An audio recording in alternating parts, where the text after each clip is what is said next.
पटना की पहली ऐसी रजिस्टर्ड कंपनी है। काम तो सब लोग करते हैं, आके पूरे देश भर से कर भी सकते हैं। का लगभग 40 से 45% राज्य को वापस होता है, तो राज्य को वापस नहीं मिलेगा और राज्य का विकास नहीं होगा। इस वर्ष हम लोग 10,000 नए लोगों को, बिहार के लोगों को रोजगार दे रहे हैं। बिहार में हमने 2 प्रशिक्षण केंद्र खोल रखे हैं। 700 जिला बनाम 39 जिला, आप समझ लीजिए बिहार का मान लें तो 50,000 से ज़्यादा Bihar. 39th annual general meeting हमने आज किया है संपन्न पटना में। क्योंकि ये पटना की पहली ऐसी रजिस्टर्ड कंपनी है जो कि स्टॉक एक्सचेंज में लिस्टेड है। ये दुर्भाग्य की बात है कि बिहार और झारखंड में काम तो सब लोग करते हैं, आके पूरे देश भर से कर भी सकते हैं,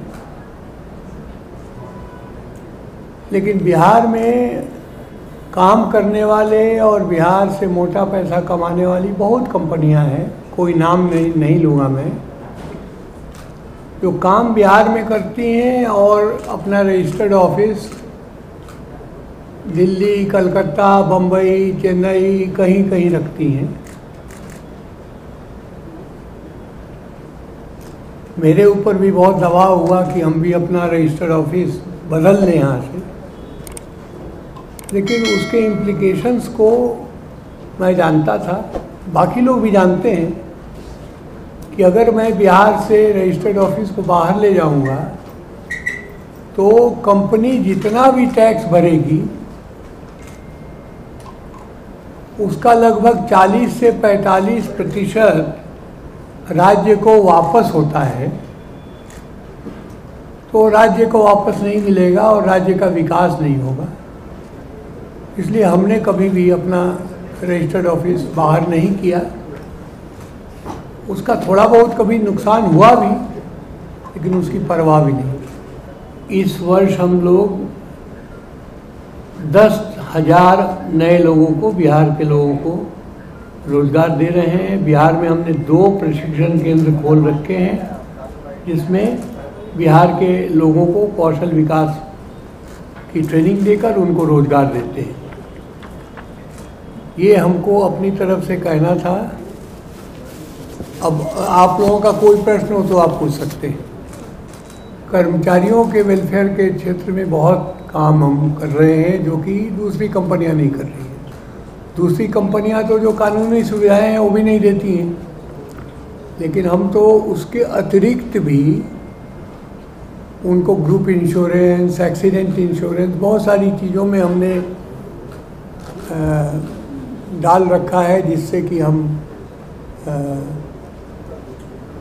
किसी तरह के आकस्मिक मृत्यु वगैरह में भी 1.5 लाख, 2 लाख, 3 लाख रुपए उनको अलग से देते हैं। जो पीएफ, ईएसआई और बाकी जो सरकारी सुविधाएं हैं, उसके अतिरिक्त भी हम लोग अपनी संस्था की तरफ से देते हैं।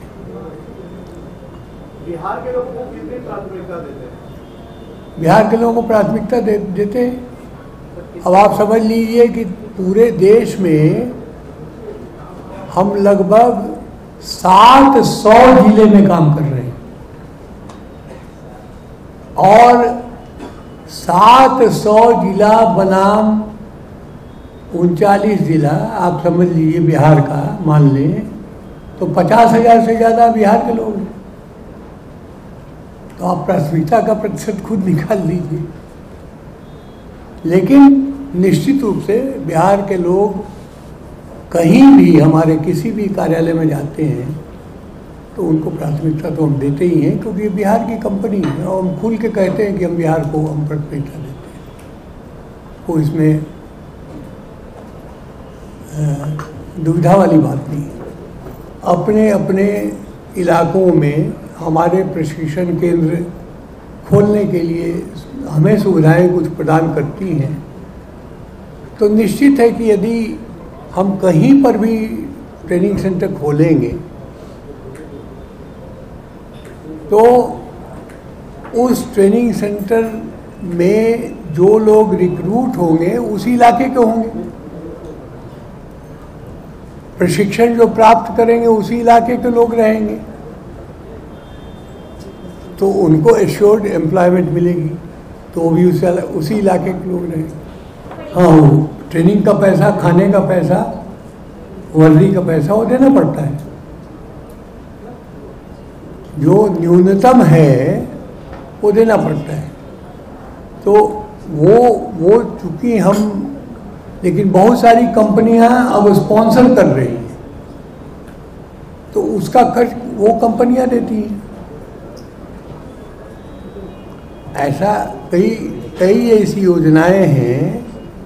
दीनदयाल उपाध्याय के नाम से कुछ योजनाएं चलती हैं, वो तो राजस्थान सरकार ने कई जगह, उत्तर प्रदेश सरकार ने भी, मध्य प्रदेश सरकार ने भी, वो उसका प्रशिक्षण का खर्च वो दे देते हैं।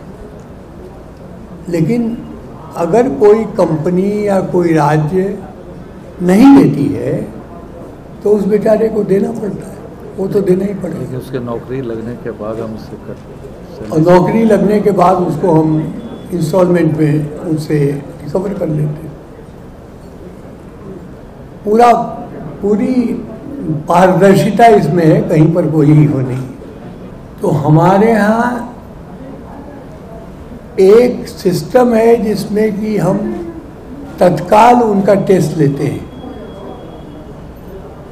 उनका हाइट, वेट, चेस्ट, मेडिकल, और एक कंप्यूटराइज एक टेस्ट का सिस्टम है। वो बैठ के अपना कंप्यूटर पे जवाब दे सकता है। अगर कंप्यूटर नहीं जानता है तो ऐसे बैठ के लिख सकता है, और वहीं पर हम उसको बता सकते हैं कि वो ट्रेनिंग के लिए फिट है या नहीं। दूसरी चीज़ ये है कि सरकारी योजनाओं पे डिपेंडेंट होने का मतलब है कि आप खुद अपने पैर पे कुल्हाड़ी मार रहे हैं। फिर आप कभी अपने वजन पे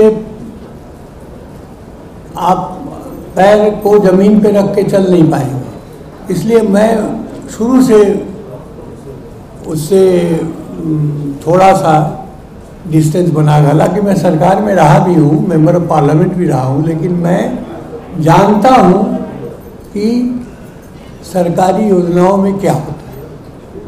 इसलिए मैं अपने अफसरों को भी कहता हूँ कि आप अपने बल पे करो जो कर रहे हैं। तो ऐसे लोग हैं, तो इसलिए अगर आप उसका एनालिसिस करेंगे तो बिहार के जो हमारे जितने ऑफिसर्स हैं वो बिहार की मेजोरिटी, उसमें कई एक शेयर होल्डर भी हैं, और उसमें अनेकों शेयर होल्डर हैं। उनको शुरू में मैंने शेयर दिया भी था, बाद में शेयर खरीदा भी उन्होंने। अब आप देखिए, यहाँ हमारे 4 डायरेक्टर बैठे हैं। मैं समझता हूँ कि आप बिहार के नहीं है ना शायद? मेरा भी ओरिजिन बिहार से ही है। ओरिजिन बिहार से ही है, लेकिन रहते हैं लखनऊ में। और सुनील श्रीवास्तव जी रहते बम्बई में हैं, स्टेट बैंक के डिप्टी मैनेजिंग डायरेक्टर से रिटायर हुए हैं। लेकिन ये भी बिहार से हैं। ये चीफ लेबर कमिश्नर थे भारत सरकार में, लेकिन अब लखनऊ में रहते हैं। तो मैं समझता था कि ये वहाँ के यूपी के हैं, लेकिन ये भी ओरिजिन बिहार के हैं। उदय सिंह जी ये रहते हैं बेंगलोर में, लेकिन ये इनका बिल्कुल खाँटी बिहारी हैं। और इनके पिताजी भी बहुत प्रोमिनेंट डॉक्टर थे यहाँ के, और सब इनके बड़े भाई यहाँ ब्रिज कॉरपोरेशन के मैनेजिंग डायरेक्टर थे। तो सब है। पाटलिपुत्र कॉलोनी में मकान भी इनका है। आते जाते हैं तो कभी कभी वहाँ भी रुकते हैं। तो वो तो आप देखेंगे तो टॉप में वो तो वहीं है, उसमें कोई ये नहीं है। कुछ साउथ इंडियन भी हैं, बाकी लोग भी हैं। हम तो बैलेंस मेंटेन रखते हैं, लेकिन जो शुरू से जुड़े हैं लोग निश्चित रूप से आगे जाए।